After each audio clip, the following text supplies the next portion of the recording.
ओम भूर्भुवः स्वः तत्सवितुर्वरेण्यं भर्गो देवस्य धीमहि धियो यो नः प्रचोदयात्। हिंदुस्तान से बाहर रहने वाले प्रवासी भारतीयों के नाम गुरु पूर्णिमा का संदेश।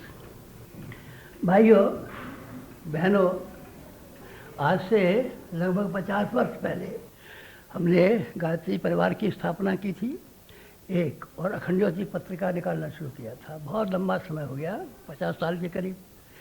इसमें क्या काम किया हमने, जिस तरीके से समुद्र में डुबकी लगाने वाले मोती ढूंढ ढूंढ के लाते हैं, हमने उसी तरीके से सारे संसार भर में डुबकी लगाई और ये देखा कि कौन से आदमी प्राणवान हैं, कौन जीवंत हैं, कौन ऐसे हैं जो अगला वाला समय आने वाला है उसमें महत्वपूर्ण भूमिका निभाने में समर्थ होंगे। ये हमने बहुत गंभीरता से तलाश किया और हिंदुस्तान में को काफ़ी लोग मिले, क्योंकि ऋषियों की भूमि है, देवताओं की भूमि है। यहाँ हमारे 24 लाख के गायत्री परिवार के मेंबर हैं। फिर हमने देखा केवल हिंदुस्तान तक से रहना सीमित न होगा, सारे संसार भर में निगाह डालनी चाहिए और सारे संसार की खोजबीन करनी चाहिए।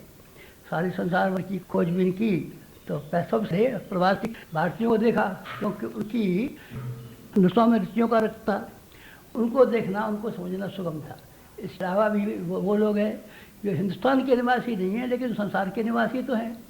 उन सभी को हमने देखा और सभी को देख करके अपने कुटुंब में, अपने परिवार में एक माला की तरीके से गूंथ लिया। ये गुच्छी हुई माला है। गाय परिवार क्या है? गुच्छी हुई माला है। इसमें कौन कौन है? इसमें मोती है, हीरे हैं, पन्ना है, जवाहरात हैं। इन सबको एक से एक आदमी जोड़ करके हमने रखा है, जिसमें से आप लोग भी हैं। खास तौर से इंग्लैंड वालों के हमारे संपर्क कब से हैं? हमारे बहुत पुराने संपर्क हैं, जन्मांतरों के भी संपर्क हैं, बहुत पुराने भी संपर्क हैं। क्योंकि जब हमने तलाश किया था तो अपनी आध्यात्मिक शक्ति से इस बात को तलाश किया कौन आदमी हमारे हैं, कौन हमसे संबंधित हैं, कौन हमारे साथ जुड़े हुए रहे हैं, किन के साथ हम जुड़े हुए रहे हैं, ये हमने पता लगाया और उनको अखंड ज्योति पत्रिका भेजी, चिट्ठियाँ डाली, तो ये मालूम पड़ा कि वो गायत्री परिवार में शामिल हो गए। गायत्री परिवार में हिंदुस्तान से बाहर के लोग भी इसी प्रकार से शामिल हुए हैं। कब हुए थे? आज से 50 वर्ष पहले। 50 वर्ष के बाद में पीढ़ियाँ बदलती गई। कुछ पुराने आदमियों का स्वर्गवास हो गया, कुछ नए बच्चे पैदा हो गए, कुछ पुराने आदमी चले गए, कुछ नए आ गए। इस तरीके से परंपरा वो जो की हार वो ज्यों का त्यों रहा और वो मिशन ज्यों का त्यों रहा, उसमें कोई कमी नहीं आनी पाई।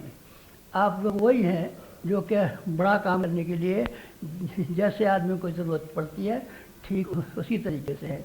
हिंदुस्तान में गांधी जी हुए थे, भगवान बुद्ध हुए थे, विनोबा भावे हुए थे, सरदार पटेल हुए थे, जवाहरलाल नेहरू हुए थे और बहुत से आदमी, सुभाष चंद्र बोस हुए थे, वगैरह हुए थे। और उसी तरीके से प्रभावशाली व्यक्तियों में से हिंदुस्तान से बाहर भी हमने देखा कि इस तरह के कौन आदमी हैं जो कि अपना अपना मुल्क, अपना अपना देश संभाल सकें, वहाँ जागृति पैदा कर सकें और लोगों को ऊंचा उठा सकें और आगे बढ़ा सकें। ये हम देखा, उन सबको बांध के रखा है। आप उसी श्रृंखला में बने हुए हैं। भगवान जब लंका विजय के लिए और रामराज्य स्थापना के लिए गए थे तब उनके साथ चलने के लिए कोई भी तैयार नहीं हुआ, क्योंकि रावण से लड़ाई करने के लिए कौन तैयार हो, कुंभकर्ण से लड़ाई करने के लिए कौन तैयार हो, कोई तैयार नहीं हुआ। रामचंद्र जी के भाई थे, भाई भी अपनी सेना लेकर के नहीं आए। जनक जी जो थे उसकी बेटी को रावण पकड़ ले गया था सीताहरण में, तो वो जनक जी भी नहीं आए।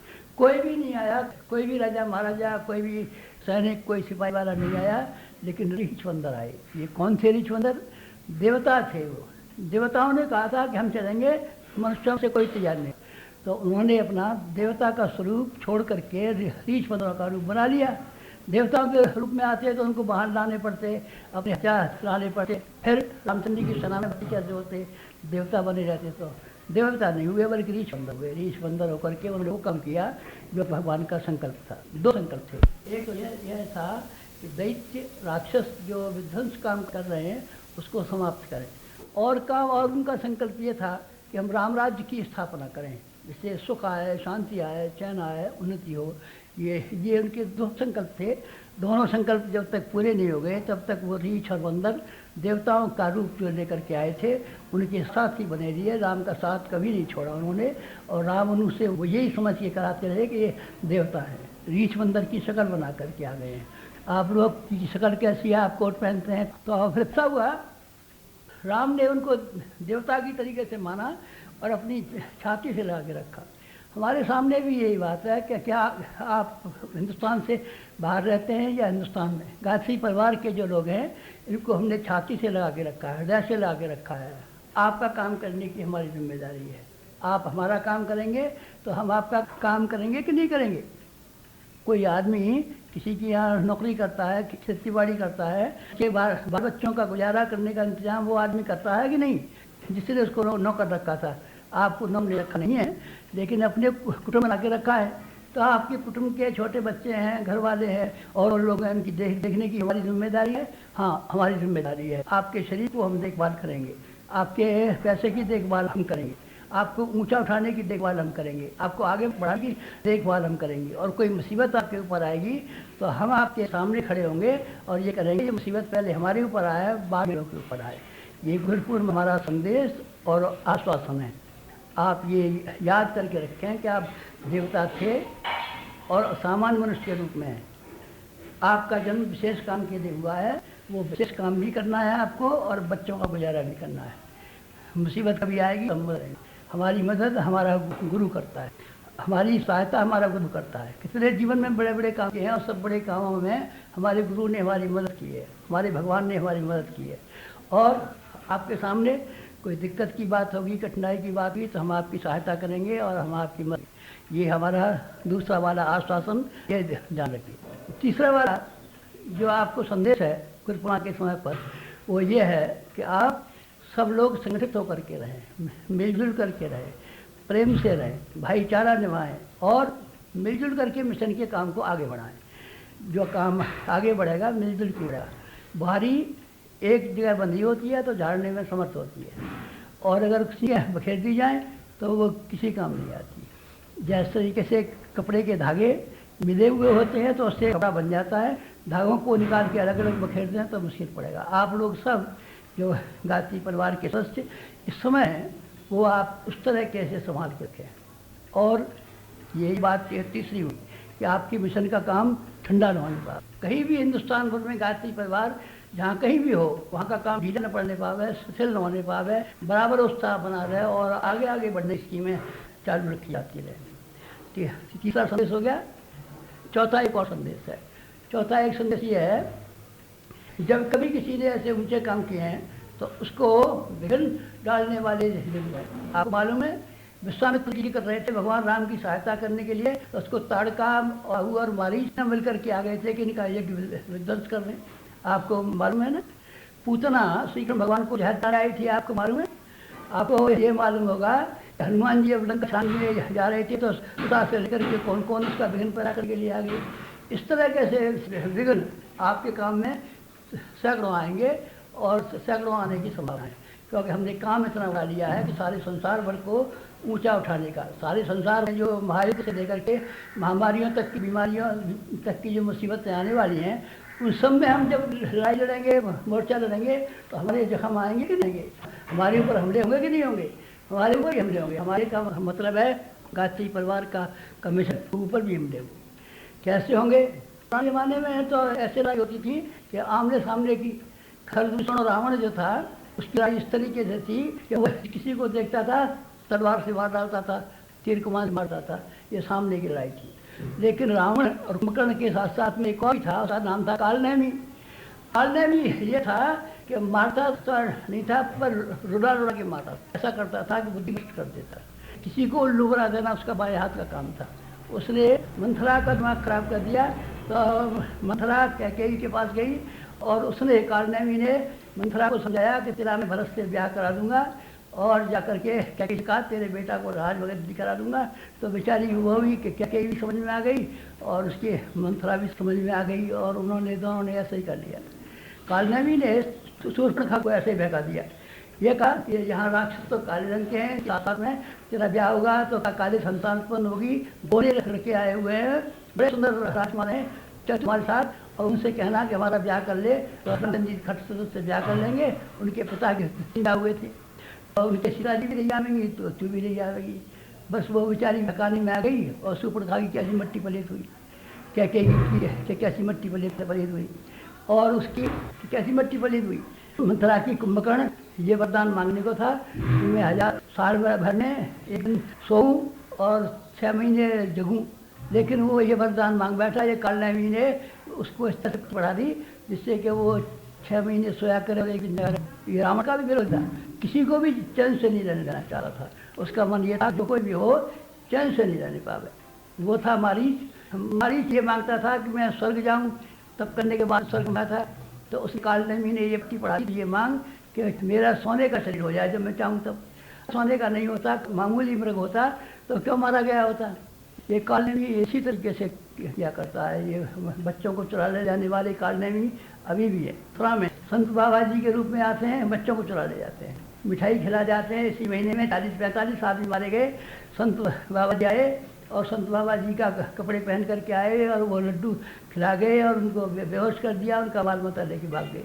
ये आजकल चल रहा है। कालनेमी की माया इस तरह निकल रही है। कालनेमी शायद वहाँ भी तुम्हारे यहाँ कोई जा पहुँचे, तो आप सावधान रहना, अपने पैसे से सावधान रहना, अपनी अकल से सावधान रहना, अपने प्रयास से प्रयत्न से सावधान रहना। कहीं ऐसे मत करना कि अपनी मेहनत तो अपना पैसा और अपना श्रम किसी ऐसे काम में लगा दें जो एक व्यक्ति के काम आए, जो समाज के काम आए, जो संस्था के काम आए, न मिशन के काम आए, न जनता के काम आए, किसी के काम नहीं आए, व्यक्ति के काम आए।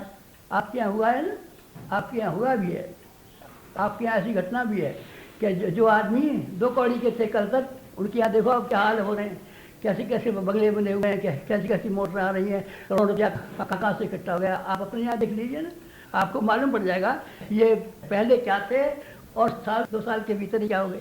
और इस पर भी उनको संतोष नहीं होता। और मिशन को बदनाम करने में जो 2 महीने पहले गुरु जी का व्यक्तित्व और कर्तृत्व के ऊपर PhD करते थे, वही अब 2 महीने बाद उनका रंग ये हो गया है। ये कहते हैं, गालियाँ सुनाते हैं और चोर और बेईमान बताते हैं। क्या चोर और बेईमान है? नहीं बेटा, ये कोई विश्वास मत करना। हमारा चोर और बेईमान होते तो हमारी जो संपत्ति थी, पिताजी की दी हुई संपत्ति थी, उस सारी की सारी संपत्ति को हम अपने गांव का हाई स्कूल बनवाने के लिए क्यों दे आते। इसके अलावा रह गया वो सारे का सारा हमने घाटी बनाने में दान कैसे कर दिया। जो हमारे पास हमारा इतना था कि अगर हमने उसको संभाल के रखा होता तो 7 पीढ़ी तक काम आता। जितनी किताबें हमने लिखी हैं उन सब का कॉपीराइट हमारे पास होता तो हज़ारों रुपये और लाखों रुपये महीने की आमदनी होती।